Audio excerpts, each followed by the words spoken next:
جايه النهارده اقولك ان بيت اخوكي مش بيتك. انا عارفه ان ناس كتير جدا هتكتب لي كومنتات وتقول لي ايه اللي انت بتقوليه ده وايه الكلام اللي انت بتقوليه ده، بس انا النهارده جايه اقولك ان بيت اخوكي فعلا هو مش بيتك علشان تاخدي حريتك فيه وتعملي كل اللي انت عايزاه.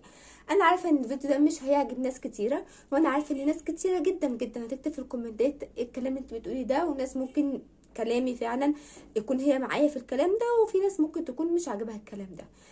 فانا عايزاكي لو انت مقتنعه بكلامي تقولي في الكومنتات، لو انت ليكي راي تاني برضو قولوا لي في الكومنتات، وانا هشوف كل الكومنتات بتاعتكم وكمان هقراها. والنهارده الفيديو بتاعي يا جماعه بجد مهم جدا جدا جدا، وعايزه اتكلم على كام نقطه. في ناس كتير قوي بتعملها، في ناس بتعملها عن قصد، وفي ناس ما بتكونش واخده بالها او فاكره ان هو ده عادي علشان هو بيت اخوها. فانا النهارده وفي قناتي حب حياتك مع مريم هنتكلم ازاي تتعاملي في بيت اخوكي، وتروحي امتى، وتعملي ايه لما تروحي، وازاي تكوني ضيفه خفيفه على اهل البيت. اول حاجه وهي عنوان الفيديو، وهو بيت اخوكي مش بيتك. بيت اخوكي مش بيتك علشان تاخدي راحتك فيه وتروحي في الوقت اللي انتي عايزاه. اول حاجه ما ينفعش ابدا نروح في اي وقت احنا عايزينه، حتى لو اخوكي قالك روحي براحتك، لا. البيت ده ليه صاحبه. اخوكي كده كده في الشغل، فانت لما بتروحي بتقعدي مع مرات اخوكي اكتر ما بتقعدي مع مين؟ مع اخوكي. اخوكي في الشغل هيجي تمام متاخر، هيقعد معاكي حبه، بس هي اللي هتستقبلك في بيتها. فاول حاجه ما ينفعش نروح البيت من غير ما نستأذن صاحبه البيت اللي هي مرات اخوكي. هتكلميها وتستأذنيها ان انت تروحي عندها، وان هي فاضيه تستقبلك ولا لا، وان هي قادره ومش تعبانه انها تستقبلك ولا لا. دي حاجه مش غلط، وانا عارفه ان في ناس كتير جدا مش هيعجبها الكلام ده، بس صدقوني هو ده الصح. وزي ما انت تحبي ان اهل جوزك يعاملوكي، انت كمان لازم تعاملي مرات اخوكي نفس المعامله. فاول حاجه ما ينفعش ان احنا نروح عند اخوكي من غير ما نستأذن صاحبه البيت اللي هي قاعده في البيت، اللي هي اللي هتستقبلك في بيتها، كده كده اخوكي في الشغل.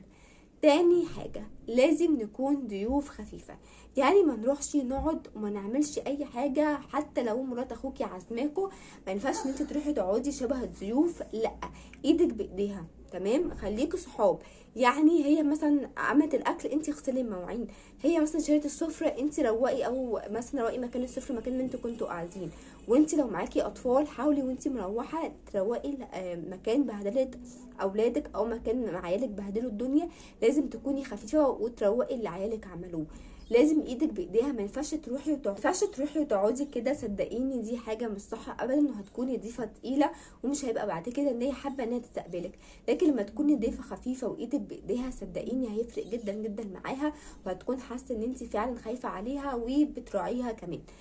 الحاجه اللي وراها بقى، ما ينفعش ان احنا لما نروح مثلا لو هي تعبانه ولقينا البيت مكركب شويه، او لقينا الدنيا مش متظبطه او مش في احسن حاجه، ما ينفعش ان احنا نقول لها ايه اللي انت عاملاه ده، وما ينفعش ان احنا نتكلم عليها، وما ينفعش خالص ان احنا نفضل نديها كلام او نقول لها ايه البيت ده انت ازاي معفنه كده، لا.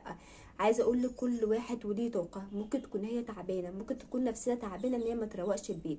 عشان كده بقول لك لازم نستأذن اهل البيت الاول ان احنا نروح ولا لا. افرض هي مش قادره تستقبلك والبيت مش نضيف او مش احسن حاجه، وهي مش قادره ان هي تقوم تعمله، فبالتالي هتكون مكسوفه.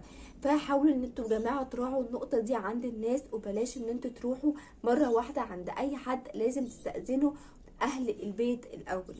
الحاجه اللي وراها ما ينفعش ابدا ان احنا نعامل مرات اخونا وحش، وان انت تحاولي تخليكي اللي هو ايه انا كبيره، اللي هو ايه انا تسمعي كلامي، لا. خليكي صاحبتها، خليكي قريبه منها، خليها دايما هي اختك، تمام. حاولوا انكم تخلوها يعني منكم. بلاش مثلا بلاقي مرات الاخ، او بلاقي مثلا الحما واخت الجوز ساعات بيبقوا مش بيعاملوها وحش، لا. خليكوا كويسين مع بعض. صدقيني الحاجات دي لو عملتيها ربنا بجد يعني هيرزقك وهيكرمك والله العظيم، وهيكبر بخاطرك. زي ما بتكبري بخاطر الناس ربنا هيكبر بخاطرك. وحاولي لو لقيتيها تعبانه انك تروحي تساعديها وتعملي معاها البيت، لو انت فاضيه وانت قادره ان انت تروحي تعملي معاها. صدقيني الكلام ده كله بيفرق، وصدقيني اخوكي كمان هيفرح بالحاجه دي. لازم تكونوا اخوات، ولازم تكونوا صحاب، ولازم تكونوا اهل. يعتبر ان هي اختك وعايشه معاكوا بقيه حياتها، فلازم تخافوا عليها وتحبوها زي ما هي كمان هتخاف عليكم وتحبوها. هي هتلاقي منكم الخير، هتشوفوا منها كل خير. وبس كده، وصلنا لنهايه الفيديو.